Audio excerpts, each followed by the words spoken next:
Hello, friends, and welcome to the Friendlies podcast, a podcast where we're all friends here because it's a happy place where nothing can hurt you. I am your best friend, Jack Peglow. With me is your other best friend, Rob Huang. Rob, how are you tonight? It's a night of talking video games with best friends. Can you really ask for anything more? I mean, I wouldn't hate like another beer. I have one open now, but like it's not going to last the recording. Yeah, I got 4 Sapporos in the fridge that I haven't opened yet because I'm taking a couple medicine. I'm taking some Oh, that sounds great. I'm taking some medication right now because I hurt my foot and it's a little swollen. So, take the pain off. You hurt your foot staying inside?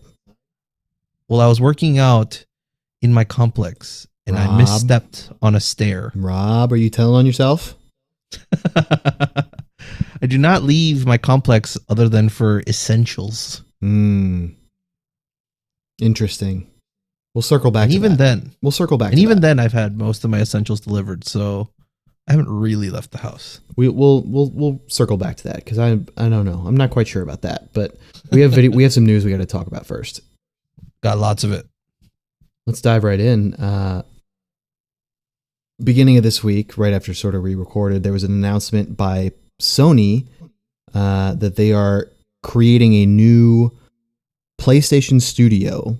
Basically what this is it's not like a new developer or anything. It's just sort of an umbrella title that they're placing over all of their first-party titles. Kind of like what Xbox does. Sure. So any games developed and managed by Sony Interactive Entertainment's Worldwide Studios organization, so this includes like Naughty Dog, this includes Guerrilla Games, it's all that stuff, will now feature this PlayStation Studios logo, and the games will start with the intro video that they put out. And that's about it. It's branding. I mean, the video looks awfully similar to Xbox Studios, like opening sequence. I mean, like, how many ways are there to do that? Like, have you seen? There's a video comparison of where it plays the Sony games, or what's it called? PlayStation Studios, Xbox Game Studios, and the Marvel Cinematic Universe, like their opening. It's so oddly all familiar. I wonder if they're all made by the same studio, just recycling a template. Sony likes to sort of copy stuff too. I had a tweet a while ago that compared the screen wipes that Sony uses as transitions in their state of plays, and they're almost identical to the screen wipes that Nintendo's been using in their directs. Yeah. I remember their first state of play had the little boxes, and it was like very reminiscent of the Nintendo Direct from like a couple of years ago. Sony, what are you doing? They know their stuff sells. They realize they don't really have to put much more like money into it. Also, it's just like it's a diagonal wipe. Like Nintendo wasn't the first one to use it. Yeah, I mean they're just, I guess they're going with whatever the trend is. Well, whatever the decision making process was behind this, it's branding, and it's going to help remind people when they play a Sony first party game that this is a Sony first party game, because I know that's definitely something that all of us forget when we're playing something like Horizon or God of War. Like, wow, people can't play this if they only have an Xbox. And that sort of petty thought is what Sony wants you to have. Yeah, and the funny part with all this too is that there was that like screenshot today of Gears of War 3 running on a PlayStation. And like I guess it was on a dev kit. Actually, that is why. So that, sorry to interrupt, but I just reminded myself of why this is actually a thing. It's because they're going to start putting some of their first party studio games out on like PC. Right. Which makes perfect sense. Like Horizon will be there. Actually, it's not going to be ready in time for Horizon to be on PC. But going forward, when you have like a Horizon 2 on PC, the game starts with a big PlayStation logo. Yeah. Just making sure like the brand goes hand in hand, that you know, like it's not just from this publisher, but it's also a part of Sony where you can play it first. Yeah. That's branding, baby. Branding 101. Smart move. Speaking of Sony, they also released a fiscal report for their year. We talked about Nintendo's last week. We won't go into everything Sony because that's a lot of not video game stuff, but they talked a little bit about the PlayStation 4.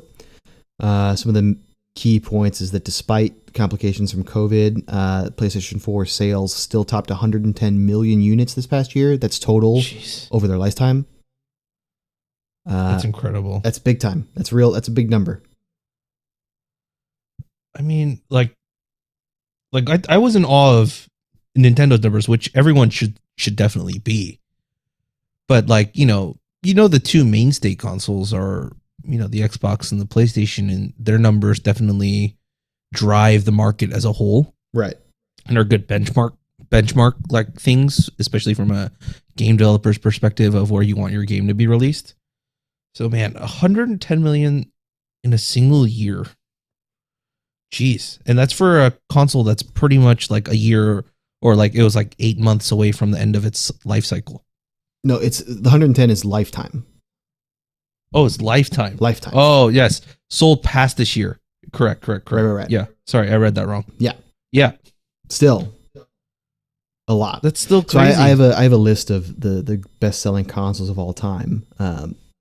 PlayStation 2 is the number one selling console with 155 million. It's followed by the DS, 154.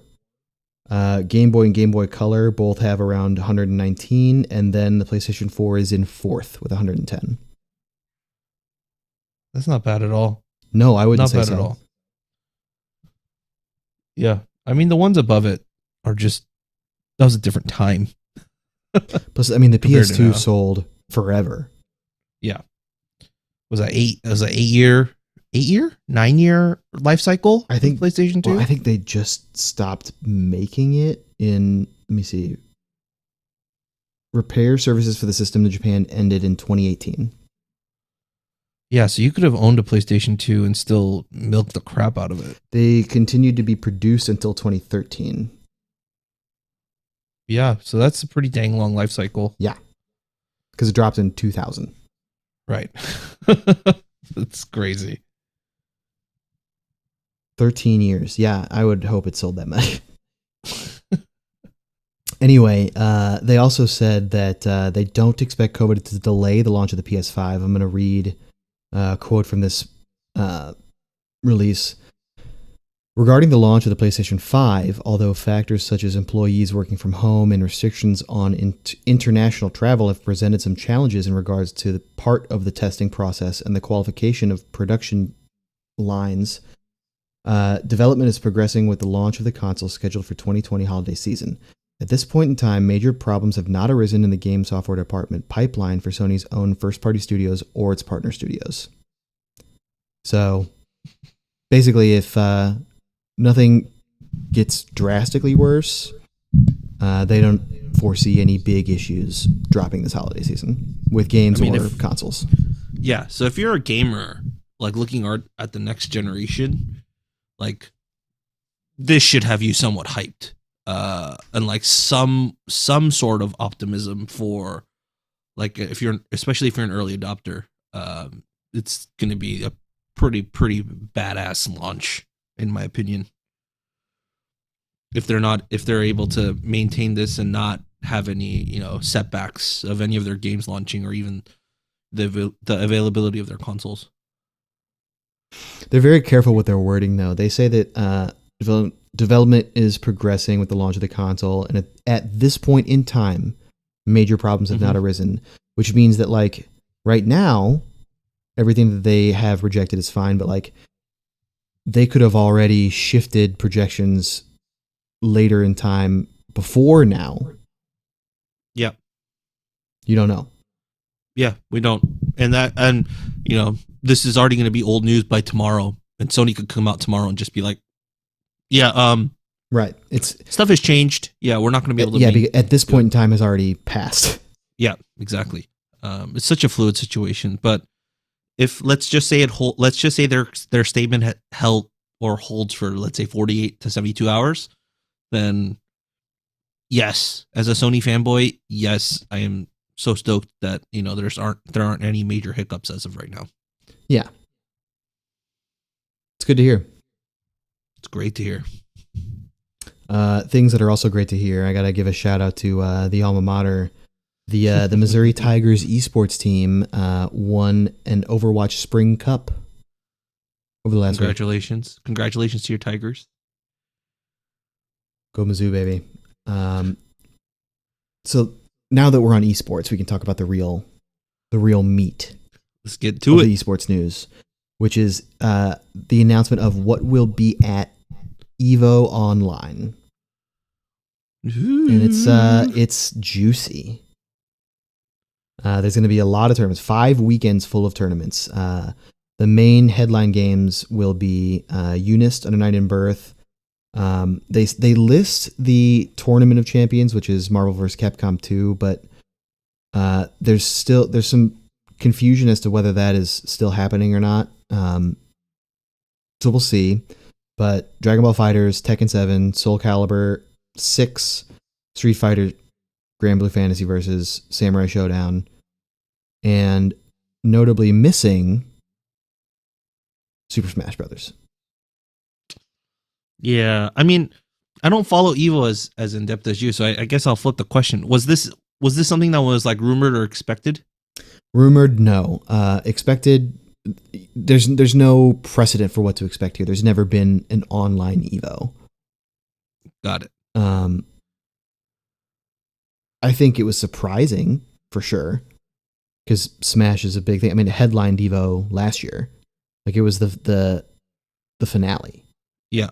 But Smash Bros. Notoriously has terrible netcode, and recently it has been a big issue. There's been a big Twitter campaign called Fix Ultimate Online that's been going on. So it's sort of at top of mind how bad it is. So surprising that it's gone, yes, but the reasoning, it makes sense. And what's funny is that a lot of people are very surprised. A lot of like casual Smash fans, or like maybe even people that are a little bit more than casual, are upset. But a lot of the pros are like, no, this is fine. I wouldn't want to do it, for one, because I don't like the difference playing online, and two, maybe this sets a fire under Nintendo's ass. Could be. I mean, I doubt it, but yeah, I mean, from my perspective, I just know of how bad Smash Bros is when we play online, just between our group of friends, and that's just like, we all live on the continental U.S. Right. But like for a thing like EVO, like I'm pretty sure you're gonna get a lot of international players too. Yeah, I don't know how they're gonna handle this, because like not all of the games have rollback netcode, which can handle people in different continents. Right. It's definitely something interesting to watch, just because this might actually set the precedent. If it succeeds, then you're going to see a lot of tournaments start picking like parts from this. I could see if this does well, I could see this going forward as like there will always be EVO in person, but maybe alongside they also host some online things. Yeah, which would be really cool. Like another evolution of gaming tournaments that we haven't really seen in recent years. Speaking of side tournaments, one thing that EVO also has every year is they have side brackets, which are like games that don't make the headliners, but they're still there and anybody can enter. And this year they're going to have brackets for Mortal Kombat 11, Killer Instinct, Them's Fightin' Herds, and Skullgirls, which, so the last three, Killer Instinct, Them's Fightin' Herds, Skullgirls, those are so cool to see because though all those three have rollback netcode, which is why they're getting added. Killer Instinct has been around forever, and it's actually got a really, really cool roster. Like the Arbiter from Halo is in it. Yeah. Them's Fightin' Herds is a My Little Pony fighting game it's sort of infamous within the internet because it's been in production for a long time, but it finally released recently, and it's actually gotten a lot of really solid reviews. Like people actually really, really enjoy it. That's actually really surprising. Like the people say it's very reminiscent of Marvel vs. Capcom and how the mechanics work. Yeah. And then Skullgirls has been around for a long time, and it's also very, very cool. It's sort of an anime fighter, sort of like an Arxis style game, but it's cool. That's awesome. Yeah. I mean, in a time like this where there's not really much to watch, especially if you're a gamer, this is just going to be something that's going to take up a bunch of my Twitch watching on weekends. Definitely. No doubt. I think that about does it for Evo. Is it time for you to get hype? Give it to me. We already know that Xbox is doing an event in July that'll be focused on their first party games, but they confirmed that one of the games they'll talk about is Halo. Oh, Lord have mercy. I'm going to read a quote from Xbox directly. You may have seen people talking about this lightly before, but we're extremely excited to confirm that Halo Infinite will be one of the many first-party titles included in the Xbox 2020 event in July. Oh, now, I know you're hype. Yeah. But I want to preface your hype by just saying all they said is it's going to be there. Yeah. We don't know if we're getting gameplay. We don't know if it's a 5-second tease. We don't know. Yeah. I don't really care because for this, in the sense that gameplay, they can show gameplay all they want, but it's a first person shooter, and we all know, like, if you're a big Halo fan like I am, like, you know how the shooting is most likely going to feel and look. You know how the weapons are going to feel and look. You know basically what the environments are also going to look and feel like. So for me, a lot of Halo, is built around, those fun custom multiplayer games that you play with friends and the campaign. And if they can somehow bring back the story to being something that's fun and, like, jaw-dropping, then that's the biggest thing. So, like, I don't even need a gameplay trailer. I don't need gameplay to be shown. Just give me, like, a trailer that's like the teaser trailer that they did for Halo 3, right? With, like, Master Chief looking over that sand dune with like the tattered cape, and then he throws it as he runs into the battlefield, throws down the shield, like, as he lands, like, just something like that, just to get hyped. Because even the first trailer they showed, you didn't really know that it was Halo until, like, towards the end when you see the helmet and a couple of the UNSC troopers walking around. So yeah, I'm super excited. For me, like, if this is supposed to be a game that's dropping this year, which they've said it is, I think we need to see a little bit more than just that. By July, though, yeah, I think they could easily put out, like, an honest to God, like, real trailer of the story, and then just put out their gameplay stuff, like, let's say September. I think if you're releasing a game this year, you should be able to show some gameplay by July. Oh, no doubt. I actually think so too. In terms of a development schedule, you definitely should be able to. But, Microsoft's game studios, or Xbox Game Studios, with their words, and how underwhelming the gameplay reveal trailer that they did last week or 2 weeks ago was, like, I'm not going to hold out much hope. I'm going to keep my expectations to a bare minimum so that I'm surprised more so than being let down. Totally fair. Probably even smart. Yep. I've learned my lesson. Have you, though? Yeah, maybe not. Yeah, I didn't think so. But it seems like Nintendo has. Well, as a pivot. Well, for some things. They haven't learned their online lessons, but they definitely have not. No, this week they did. They had an investors call, most likely to discuss the fiscal report that they put out last week. Not a ton to really highlight. Basically, just a couple tidbits. They said that the Switch is now entering the middle of its life cycle, but they also said that this was sort of where they planned to be, the middle of the Switch's life cycle, but they could always reevaluate because of how well it did.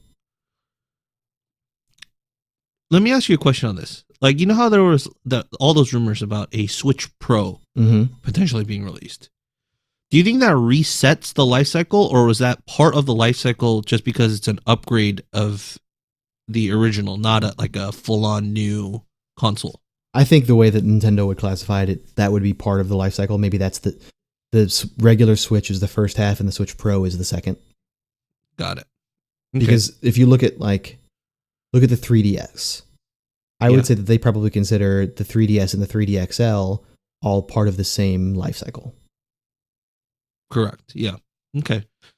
Yeah. Sometimes it's just hard to tell, if they decide to make those upgrades, if that's like a renewed, like quote unquote life cycle. I wouldn't say like a full console life cycle, but maybe it adds a year or two on to what they expected because the upgrades were somewhat significant enough that you could probably parlay it into a few more years before you have to actually put out like a new generation of consoles. I think at this point, the three companies that make consoles sort of assume that halfway through their console, quote unquote, life cycle, it's going to have some sort of upgraded model because that's just sort of the norm now.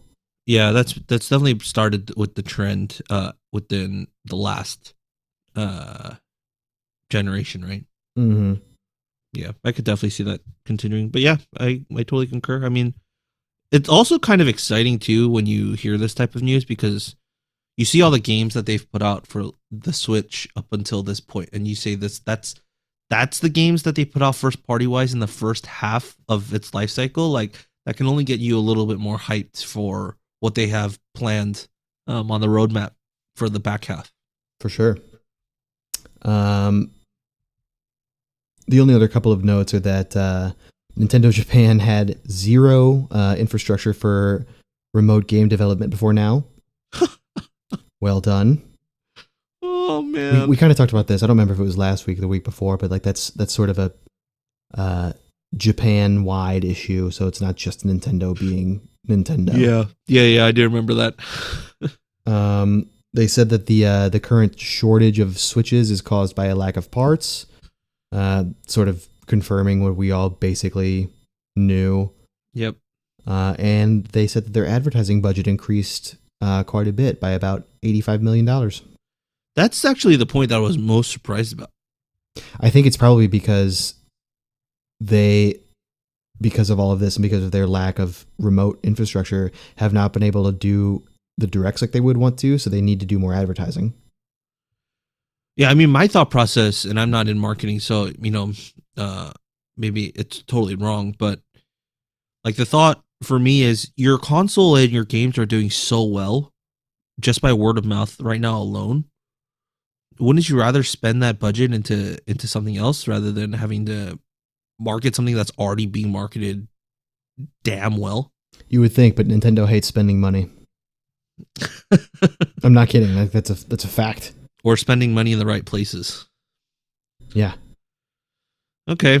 Well, if that's the case, then all the power to them. I can't really say. I'm enjoying my Switch. So if Nintendo, if you're listening to this, you could do whatever you want with your money. Just give us more games. No, you need to fix your netcode. Yeah, that too. That's a definite, like a must do. Get it done, Nintendo. Speaking of getting things done,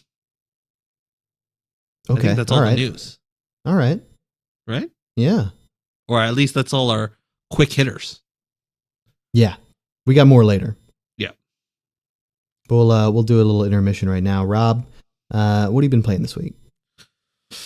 I started Control over the weekend.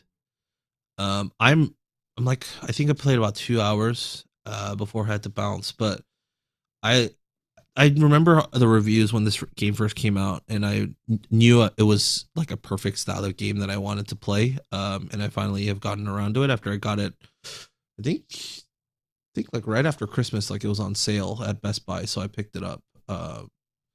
But yeah, the mechanics are great. The world is like super like sci-fi feeling, and it's perfectly scratch that itch of like a sci-fi shooter. It's also got like that bullet time like slow feel to it, a lot like Max Payne. How many powers have you unlocked so far? How many? One, two? Oh, so you're like real. Yeah, I'm like super early real in the game. Early. Yeah. But yeah, that's definitely something I'm gonna like pace myself playing, because I know the campaign in the game is relatively short. I think the reviews said somewhere between 25 and 30 hours. Yeah, not a super long game. Not a super long game at all. So yeah, it's definitely a game I want to pace myself in, because I don't want the journey to end too quickly. So, with that, I recently started getting into Hitman again. Like just the sandbox style games, just getting creative. And so yeah, so I'll dabble in Hitman, and it's somewhat of the same like third person shooter esque. So granted, Hitman's a lot more stealth based, but oh yeah, I'm dabbling in those that are like quick and easy, like hop in, hop out, like do a mission, then hop out. And then the third game that I'm mixing into there is I'm staying on my third person perspective games, and just doing some more missions on Star Wars Fallen Order. And then you beat that already, right? I have. So you're jumping back into the DLC? Yeah, jumping back into the DLC. Also jumping back in to like get more of like the secrets. I really do want 100% this game. So like I have to go back and find like all of the little hidden like treasures and nooks and puzzles.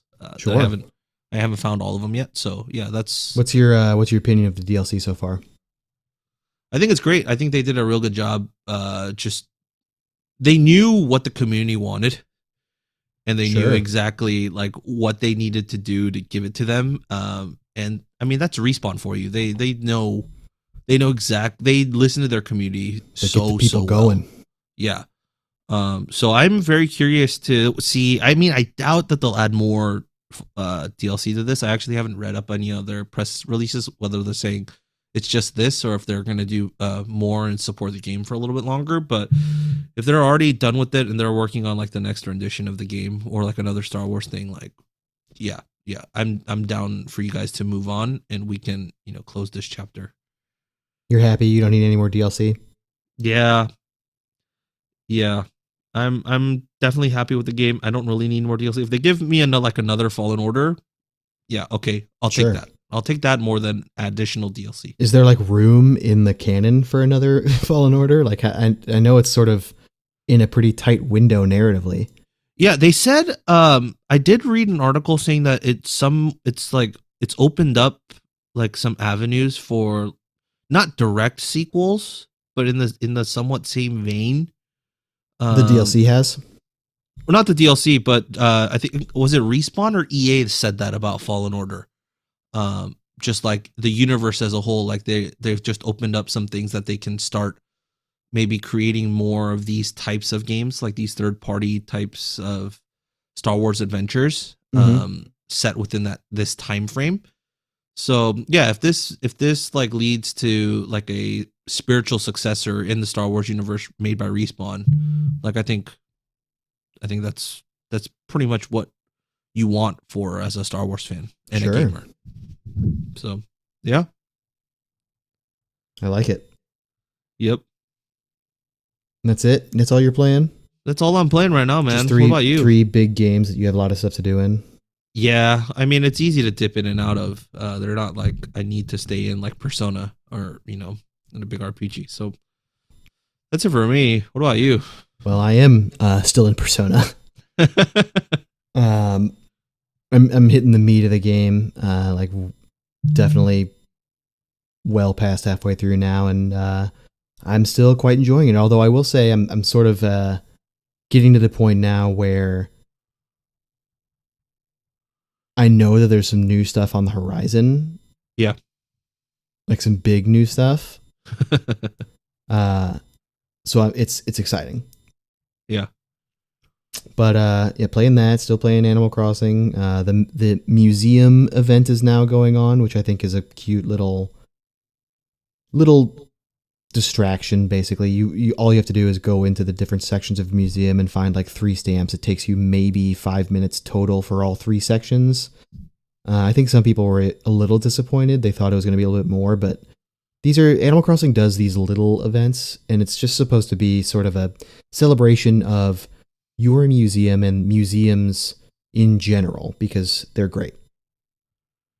Yeah, I think the thing for me with these small events on Animal Crossing is that people have to understand that these events aren't made so that like you're like going out and doing something huge or big. Like it's trying to force you to like do things that you might not do like regularly. Right. And like get you acquainted with that. So, you know, you might donate a lot of stuff to the museum, but not a lot of people actually spend time like just walking through their museum and taking pictures and doing all that. So like it's just trying to force you to get outside your routine a little bit, which I can definitely appreciate a game that tries to do that. Yeah, go look because the museum is dope. Go It check is. it out. It's super cool. And that's all they want. Yep. And then big surprise, still smashing. It's still smashing. I mean, you were Always and forever. I mean, you were playing Smash with our buddy Dallas, like even when we were creating our D&D characters Yeah. last week. So, you know, like it's just a part of your lifestyle. It defines me. But that's about it. I'm keeping the docket relatively clean because next week is Xenoblade. Can I ask before we dive into like our rounds of friendly fights? Will you have finished Persona 5 Royale by the time Xenoblade Chronicles 2 is out? No. Will you be playing both at the same time? It'll probably put Persona on pause for a little bit. Of course. But I'm sorry, Persona. I've already beaten you once, and I know I've already beaten Xenoblade once before, but that was longer ago. Are you gonna just one more question on Xenoblade because I was rewatching some of the trailers today. Are you gonna dive straight into Futures Connected or play through the main game first? Haven't quite decided. I may do Futures Connected first, just because then I don't have to worry about like spoiling it for myself. Yeah, or like getting spoiled on the internet, or right? wherever. Exactly. Yeah, that's actually pretty smart. That actually changes how I might end up playing that game too. And I'm also really interested in what happens. Yeah, very much so. But that's all I'm playing. Got to keep it clean. Yeah, that's all we're playing. That moves us on. Then it's time. Oh, round 1, baby. Round 1. What an exciting round 1. The Summer Games Fest continues, regardless of whether you or anyone else cares or is watching or has the time or bandwidth to pay attention. It's going. Yeah, Jeff does not stop. No, for He no will man. not stop for anyone. Actually, he might stop for Kojima. He might. Yeah, but that's about it. Definitely, he would. He put him in a game. But there's some decent sized announcements this week. Oof. We start off probably with the one everyone is most excited about. Tony Hawk is back. Oh man, that entire interview, like, and you know some of the cuts that it was going through, showing off the new game. Oh my goodness, it brought back so many memories.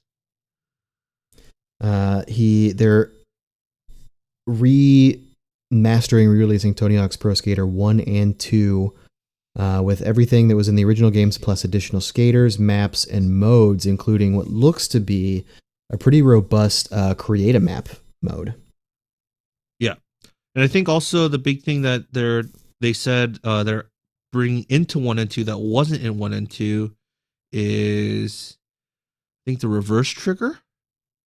Oh, that's right. Because that was in 3.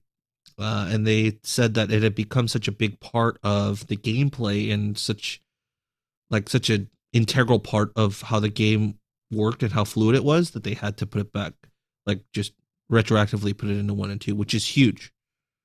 But yeah, I mean, I think they said if you pre-order it, you get beta access to, or like a demo access to the warehouse mode, which is I mean, they know what they're doing. Yeah, it'll be open. That's the nostalgia course. Exactly. It'll be available for you, I think they said, later in the summer. So yeah, holy crap. I mean, you and I were speculating upon this, and then this has been a popular rumor for a while. Yeah. How excited are you?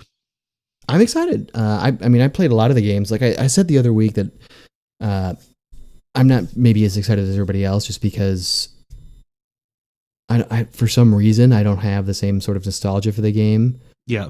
Maybe it's because I sort of have lost a lot of the interest I used to have in sports games just in general. They don't really do it much for me anymore. Couldn't tell you. It's just kind of happened. Yeah. But it's exciting for sure. I mean, I think that game is sort of important for almost everyone that grew up playing video games. Yeah. So yeah, I'm excited.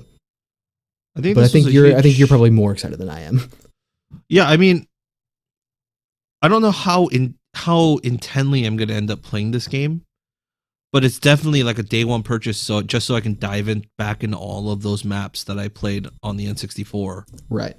And the hours I spent on there, like trying to master certain things, and like the little like urban myths. You know, you remember like back in the day with all those games, like they told you like if you did this or did that, like you can unlock this thing, but like they were definitely not true.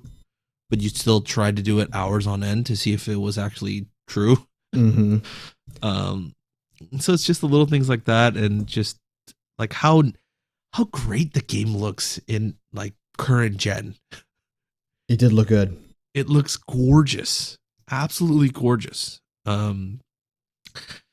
Yeah, I can't say like how much like that. I'm gonna have such a big smile on my face when I pre-order it and I get access to that warehouse. And you get to do like runs in the warehouse and that first like huge dive into the warehouse, like the feels that I'm gonna get. So yeah, I'm super stoked, and of course the soundtrack is just like they did release the soundtrack track list already. It's on Spotify, I believe. Yep.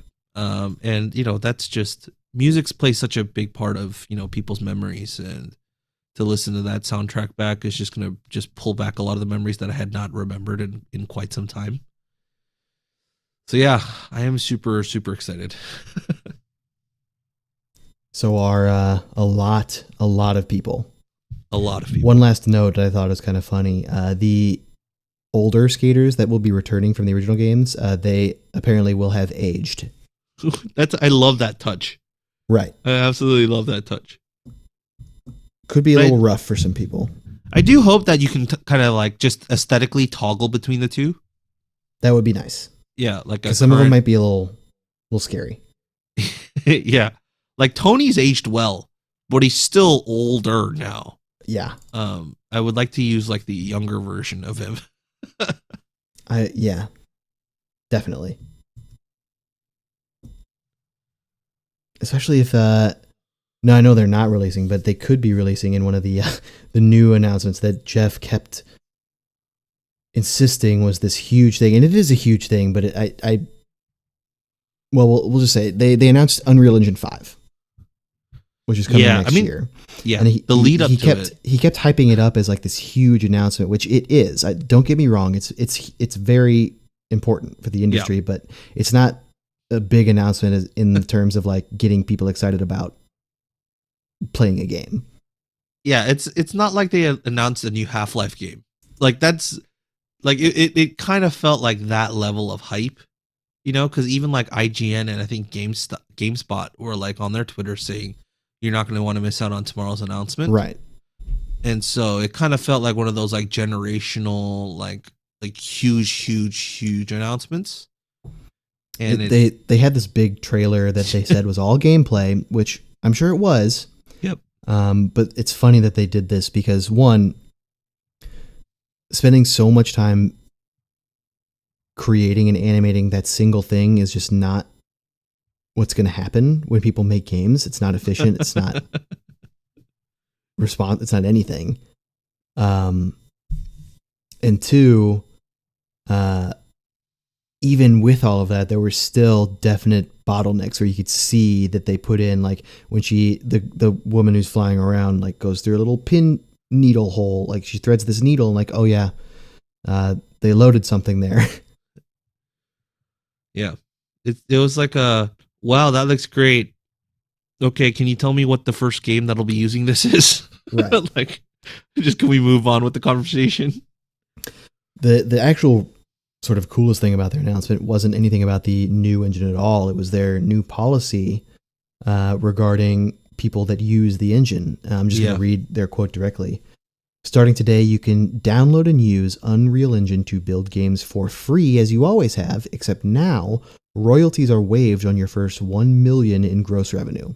The new Unreal Engine license terms, which are retroactive to January 1st, 2020, give game developers an unprecedented advantage over other engine license models. That's super dope.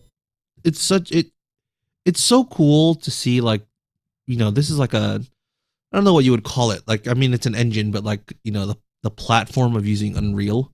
Mm-hmm. They're accommodating for more creative people to use their engine and more people that dive into the world of game development without that barrier to entry, right? So it was always free, but this is essentially saying that, like, if your game does well, you're going to get more right away. Right. I mean, that's what I'm saying. Like, they're basically having the most successful games, like the big AAA games, subsidize indie games. Right. Which is super cool to see. And, you see big game developers already invest in the indies anyways, but it's really unique to see, like, a gaming software be able to do that. Yeah. And that just means more amazing indie games. Yep. Which I am always in favor of. Which sometimes turn into AAA games. Yeah, so, totally. Give it to me, baby.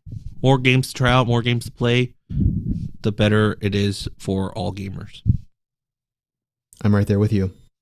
There are more announcements, but we're going to move on to round 2 for these next couple because they are big and they are releasing on the same day. Round 2! July 17th is now officially a national holiday because not only is Ghost of Tsushima releasing then, which we already knew, but surprise, surprise, we're getting a new Paper Mario. I mean, that came out of nowhere. And it's because of Nintendo's lack of ability to make directs right now, which we will circle back to later. But yeah, out of nowhere. Which one right now? Which one are you more hyped about? Oh, why are you doing this to me, Jack? Don't do this to me. Like, just top of your head, which one? Oh. Look into your heart. In my heart, it's Paper Mario. See, I want to say Paper Mario, but I need to see more because the past couple Paper Marios have been not great. Yeah, I mean, I think a lot of the fans of Paper Mario are still reeling from whatever Color Splash was. So, yeah, I'm definitely on that boat with you. It's just like just look at the games I'm playing right now, right? The third person, type of game, Control, Hitman. They've all scratched that itch already for me. And then with, Last of Us coming out just next in June, a month before Tsushima, like, in terms of gameplay style, you already have that type of same. I don't know if I super agree with that though, because Ghost of Tsushima is very much an open world, right, like sort of like your Assassin's Creed, and Last of Us is extreme. It couldn't be more linear. Yeah. I'm guessing. I'm thinking more of the aesthetics point of view of it. So, like, for me, games are for me, when I play games, I tend to veer towards the different types of aesthetics versus the gameplay. Sure. So for me, like this month, that what the games I'm playing right now, plus The Last of Us in June, like I don't really feel a need to play Tsushima right away. Versus like Paper Mario, we haven't played an actual like real, honest to God type of Paper Mario game in quite some time.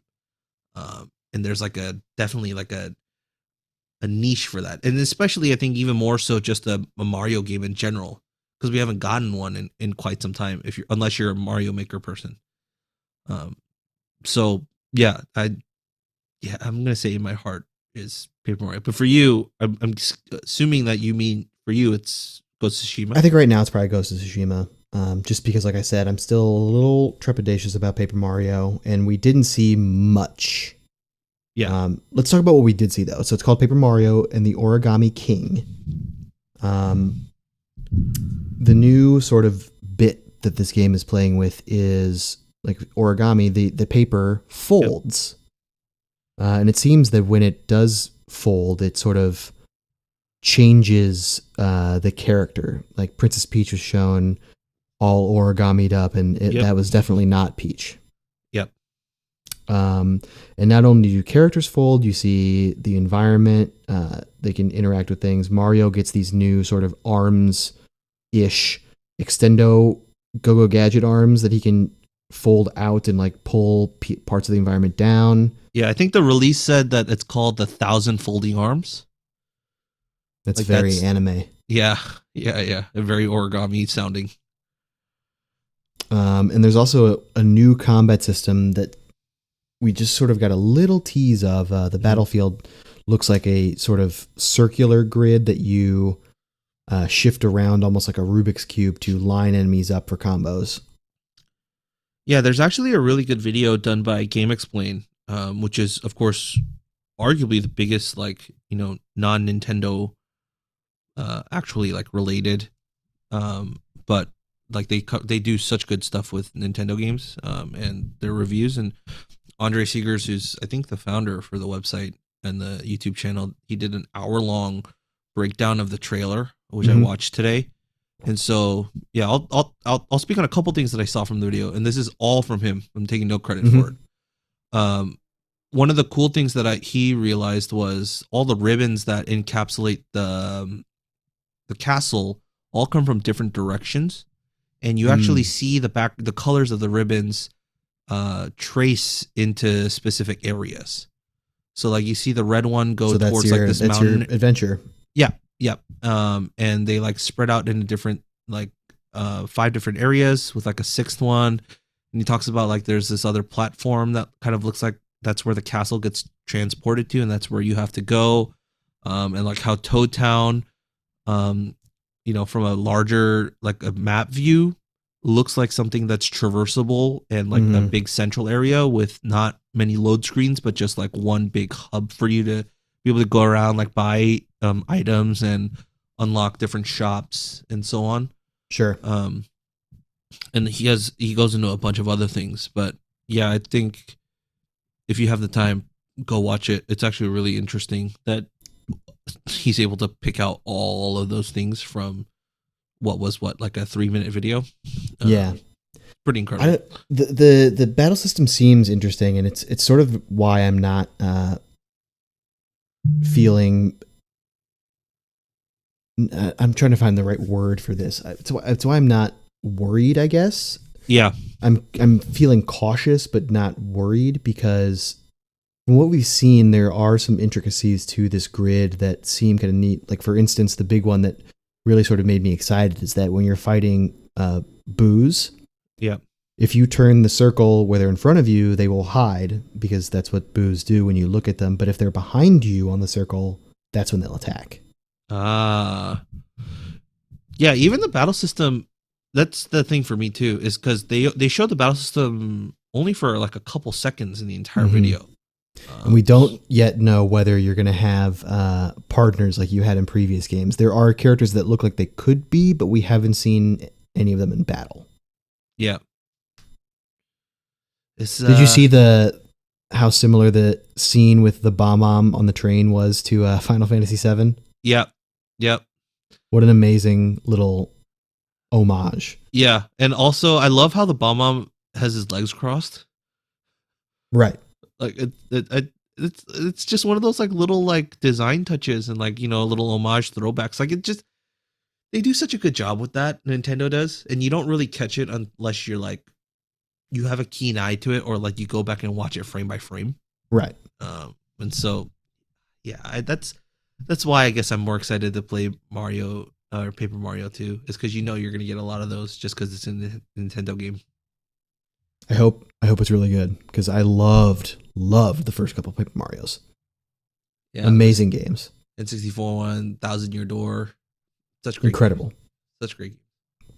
But as of now, I am still probably more hyped about Ghost of Tsushima, and we had a state of play dedicated solely to that this week. Beautiful, absolutely beautiful. The world looks incredible.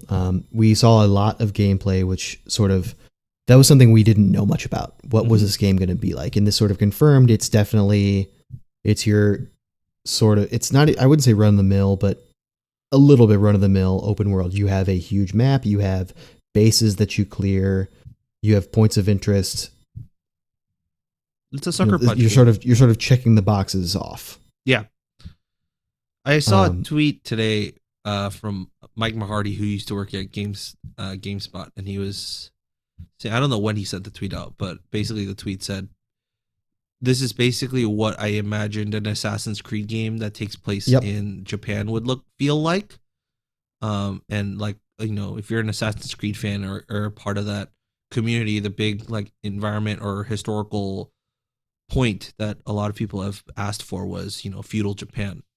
So to see that that's basically what we're seeing play out in Ghost of Tsushima, and by God, it looks beautiful. It looks so good. And they are doing some really cool things with the formula. The ways that you will traverse through the environment and like go to points of interest are cool. They have, I forget what they call them. It was like something with nature, but basically what it translates to is you'll have things that will guide you toward points of interest in the environment. Like wind will blow and you'll see leaves going towards a direction and you'll say, oh, there's probably something over there. Or animals will run towards something. Like they showed a fox that you could go up and you could pet, by the way. Awesome. Always a nice touch. Which is cool. They had like that anything that takes the mini map away. I feel like a lot of games like this rely too much on the mini map. Yeah. I think that was the big thing with Infamous Second Son. It was just way too heavily. It was too easy to play, like just stare at the mini map in the top corner instead of feeling where you were in the city of Seattle and to like run around to specific places. But yeah, this like, I think he like picks up a leaf and then he like, you know, just like lets it off into the air, and then you visually see like the wind carry the leaf in a certain direction and it's basically kind of telling you like you should head in this direction, or you know, he's riding his horse and then he sees a bird fly up close to him and he follows the bird and it takes him to another point of interest. Speaking of riding the horse, something very cool to see was that you can collect materials on the ground without getting off the horse. Yep. That was a nice little touch. That was basically the reason that I didn't ride horses that much in Breath of the Wild. Yeah, you're right. What was the first game that kind of did that? Horizon Zero Dawn did that, where you just kind of mashed. You could pick stuff up off the back of your robot dinos. Yeah. So yeah, I mean, this game looks amazing, super beautiful. Like some of the little stuff that they gave you to do outside of the game, like the photo mode that they're already including. Love a good photo mode. Yeah, the black and white version that you can turn into, so it looks like Seven Samurais. You know, that whole motion picture mode. So you can I'm already like getting kind of excited to see all of the crazy creations we now are going to see like on YouTube or Twitter of people like making basically samurai videos and pictures that are just going to be like absolutely beautiful. there's a Twitter account that I need to find that makes gifs of PlayStation games, and you can probably talk about something while I look for this, but it's going to be a must follow once this game drops because his framing with this stuff is incredible. I don't know how he does it with some of these games. Yeah, I mean, while you're searching for that, some of the other stuff is like what they have an authentic Japanese voice cast for like a Japanese audio version of the game, Yep. which is awesome.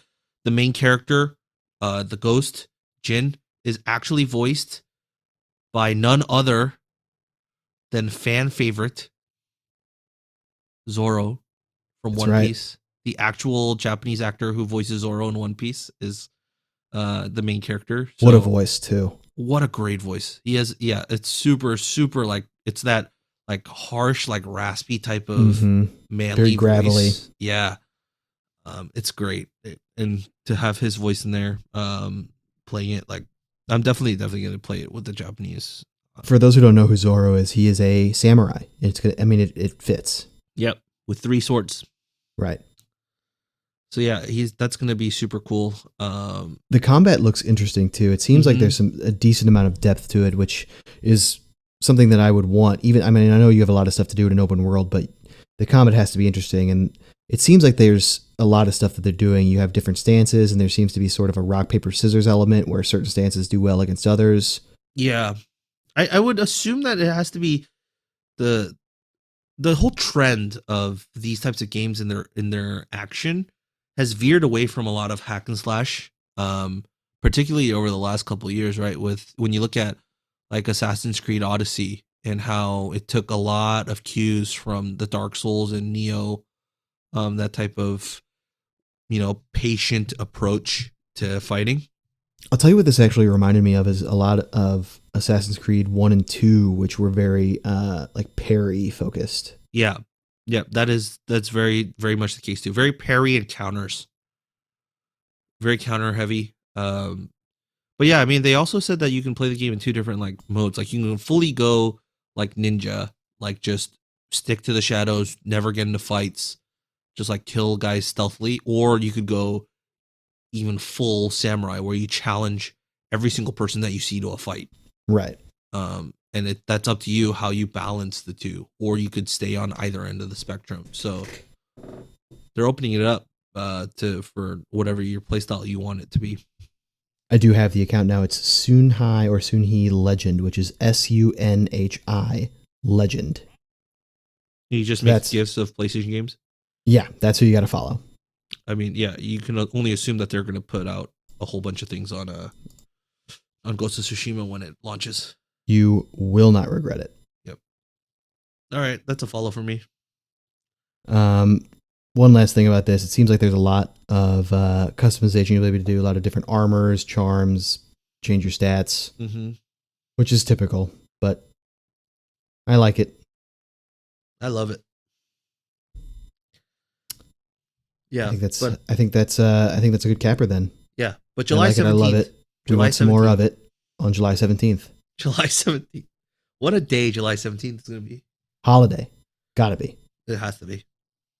But so that sort of covers all of the big announcements this week.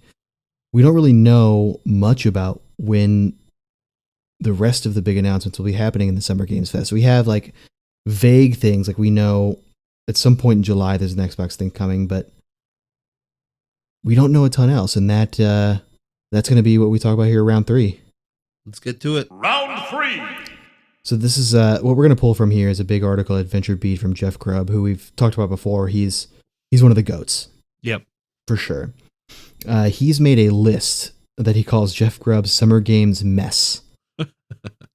And that's a very apt name because it is quite the mess. Yep. There's very few firm dates. I'll just go through his list real quick. We know that going forward on June 2nd, there's a Mel Gibson thing happening. In early June, which is the most we'll be able to pin it down, there's a PlayStation event. What that event is, who can say? Yeah, But basically that first June like 7th, 2 weeks. Guerrilla of June. Collective Day. There's an Indie Live Expo, PC Gaming Show, Game Radar's Future Games Show. June 7th is day 2 of that. June 8th is day 3, where there's a VR showcase. Again, no idea what any of that will have. June 9th through the 14th is the Summer Games Festival Summer Edition. Cool. Again, no details. Second week of June is X-Boxing Day. That's a weird naming, but okay. The Cyberpunk thing is July 11th, or June 11th, sorry. That day is also host to several other things. EA Play Live, Warframe, TenCon 2020, and then the next day is an Ubisoft event, or trailer, or series of trailers. At some point in July, the Xbox thing is happening, and then TBD, June or July, Riot and Blizzard are doing something.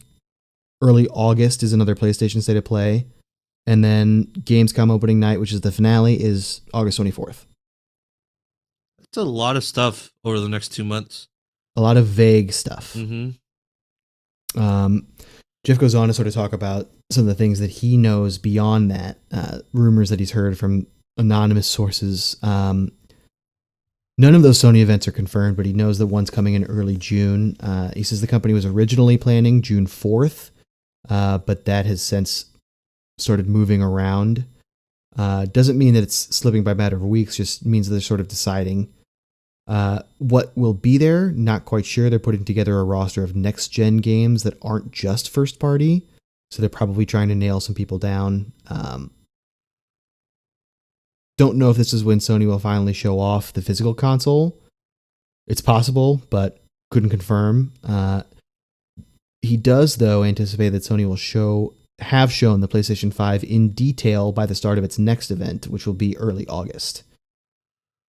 All right, so 2-month window to see what the PlayStation 5 actually looks like. Honestly, I don't really care what it looks like. Some if people it's- do, but What like, if it's actually that V-looking thing? I mean, it's going to be a box. It's true. But if it's that, I just don't want it to be that like that dev kit looking V-looking thing.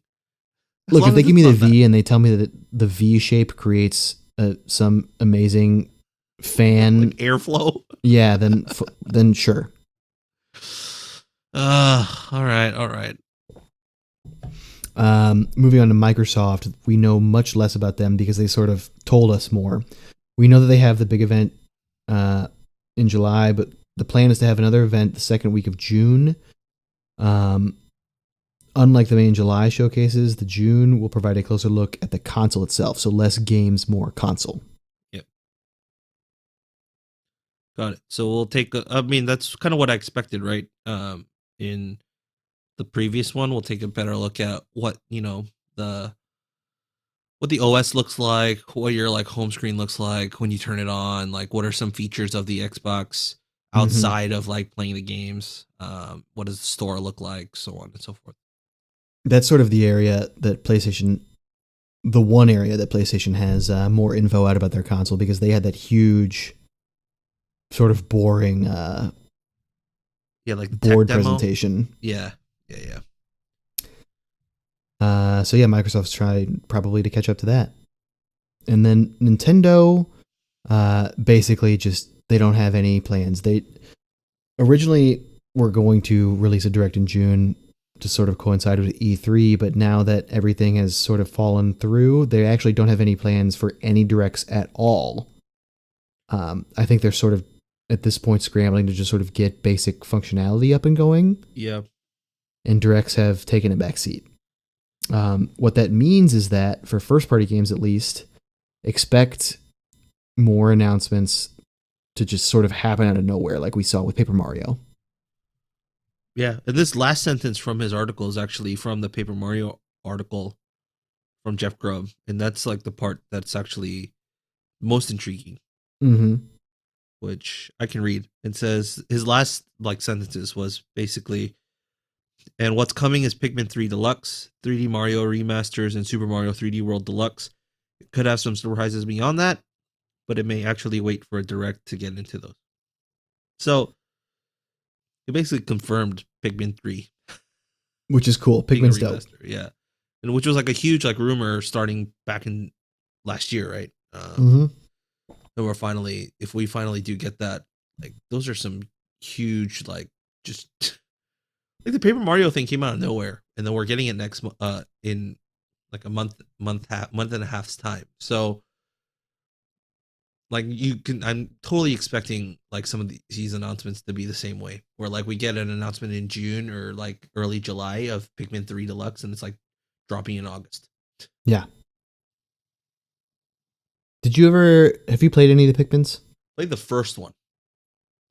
What did you think of it? I like the game. I think it's fun. It's like it's not mindless fun because you're kind of, I mean, at least in the first one, you're like stressed for time right before nightfall. Yeah. Like you have to get your stuff done. So like there's that time based element where it's kind of stressful, but at the same time, like you could easily play like a couple of missions and just kind of dip out. You don't really have to pour like hours of sitting in front of the TV for it. So it's definitely like probably also another great game like to have if you're a commuter on your Switch to go. If they Definitely. go back to that same game style. I don't know why they wouldn't. Yeah. If it works, it works, and it definitely works. Mm-hmm. The 3D Mario remasters and Super Mario World 3D Deluxe, we sort of already knew. They haven't said anything official, but that leaked sort of big time already. But that's also exciting because yeah, those are great games. yeah, because they're all doing this for like the what anniversary, what year anniversary, 35th anniversary. I think that's right. 35th anniversary of Mario, so that's why they're doing all these releases. And they, that leak said that Paper Mario is going to be a part of it, and they've already announced that. So I'm assuming all the other stuff is in the works as well. Yeah. He did say so. You said we may get some surprises beyond that, but they could wait for a direct to get into those. So what that means basically is that we're probably after Xenoblade. So let's look. Xenoblade comes out end of May. We have Paper Mario in July. That probably means there's no other big first party games until maybe October. Yeah. And with that too, like what are the big party, or what are the big first party ones that we know are being developed? So we know Breath of the Wild 2. Right. We know Metroid Prime 4, but we know that has been sort of rebooted, so that's probably nowhere near ready. Yep. We know the next Bayonetta. Which, who knows about that anymore? Who knows about that one? Yeah. So Pikmin 4? Did we ever actually get real news about They've Pikmin 4? said, like, every couple of months, I feel like there's a quote from someone at Nintendo being like, we're working on it. Okay. So if that's the case, then yeah, I guess those are your stalwarts, or like your pillars of what could possibly be ready by the end of the year. But of course, it could also be like a. Oh, and then, well, hold on. When is the big Pokemon expansion coming? Yes. That should be soon. I think it's like. I'm checking right now. I thought it was the summer. expansion pass. I think it's July. No, I want to say it was like August. The first one.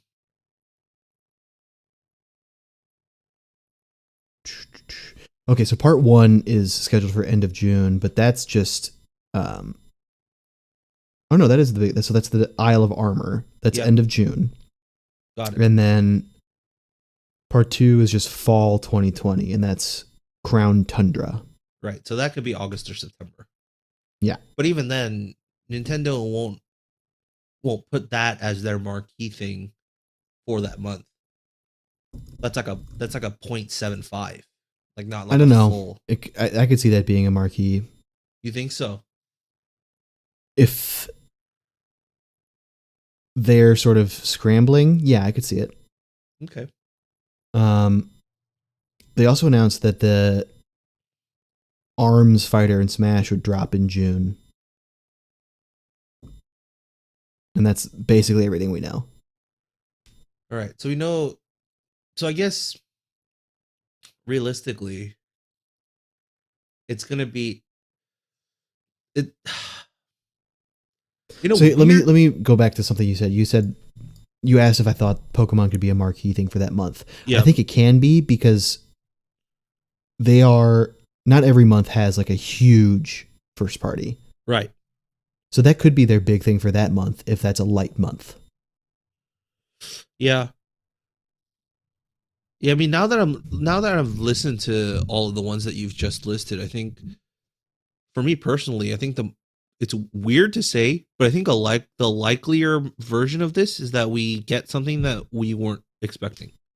Yeah. Like, not ones that we already know like are being in development, but rather just something totally out of the blue. Like, say, another Mario sports game. Mario Baseball would be pretty sweet. Mario Baseball, Mario Soccer, any of those, right? Oh man, those were such fun games. Super Strikers. Oh god, give me more, please. Mario Golf. Oh, Mario Golf. Ooh, now that would be a definite pound for pound rival for 2K's new PGA golf game. They could give us a new Golden Sun. Oh, don't. Oh, why would you do that to me? Because I want to speak it into existence. Oh my god. It just that I literally just grasped my heart. Like that. God. That's so painful.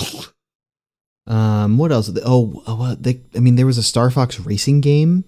Oh yeah, yeah. That supposedly Star Fox Grand Prix. Yes. Being worked on. Just why not make another F-Zero? What is wrong with that? Apparently they don't want to. Clearly they don't. Yeah, there's so much. Maybe Square Enix is making a Mario RPG. Ooh. Yeah, I would poop my pants. Literally. I would poop in my pants. Literally and figuratively. The moment that announcement is made. Yeah. You have a sequel to 7 stars? Oh my god. I would need to change my shorts for sure. Who knows, man? It's a lot. It's a ways to go. Nintendo's real hard to pin down right now. Yeah. I don't think anyone really can pin down anything right now. Well, I think we're just going to have to put a pin in that then. Ooh, that's a great closing line. We're going to put a pin in the episode because that's all we got. That's all we got for you folks. Here's hoping all of a sudden next week we have several new Nintendo titles to talk about. Clearly, That'd be dope. Clearly, it's been the case where we like talk about something like Tony Hawk. We like talked about whether it's like real speculation or not, and then the day after we had recorded our podcast, it came out that it's actually true. So that would be cool if we had that power.